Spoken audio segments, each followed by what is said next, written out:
అనిత గారికి ఒకటే అడుగుతున్నాను.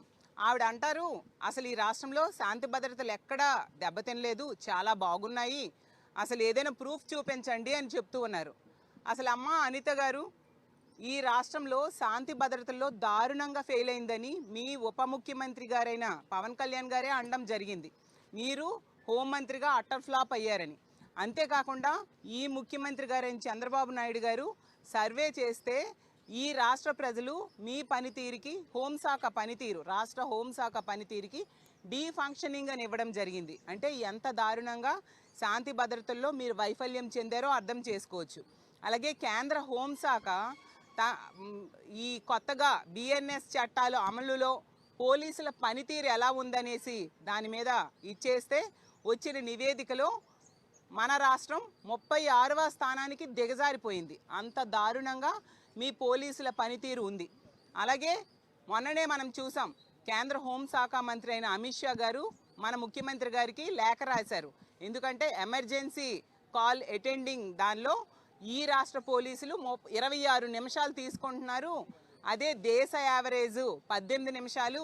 ఇంత దారుణంగా ఉంది, మీరు కరెక్ట్ చేసుకోండి. ప్రజలు 112కి emergency call center number call చేస్తే మీ పోలీసులు రెస్పాండ్ అవ్వట్లేదని చేవాట్లేసిన విషయం మీరు మర్చిపోయారా నేను అడుగుతూ ఉన్నాను. గతంలో జగన్మోహన్ రెడ్డి గారి టైంలో ఈ ఎమర్జెన్సీ కాల్ సెంటర్కి కాల్ చేస్తే కేవలం 5-6 నిమిషాల్లో పోలీసులు అటెండ్ అయ్యి వాళ్ళకి రక్షించేవారు. ఈరోజు ఇలాంటి దారుణమైన పరిస్థితులు ఈ రాష్ట్రంలో ఉన్నాయి. అసలు ఈ రాష్ట్రంలో మీరే అసెంబ్లీలో, కౌన్సిల్లో చెప్పడం జరిగింది, మహిళల మీద జరుగుతున్న అఘాయిత్యాలు రోజుకి 70-80 సంఘటనలు కేసులు నమోదవుతున్నాయని. అంటే గంటకి 3-4 సంఘటనలు జరుగుతూ ఉండే పరిస్థితి. మరి ఇవన్నీ శాంతి భద్రతల వైఫల్యం కాదా అని నేను అడుగుతూ ఉన్నాను. అన్ని రకాలుగా ఈ రాష్ట్రంలో శాంతి భద్రతలు పరిరక్షించడంలో ఈ రాష్ట్ర ప్రభుత్వం అయితేనే, ముఖ్యంగా మహిళా హోంమంత్రి పూర్తిగా వైఫల్యం చెందారు.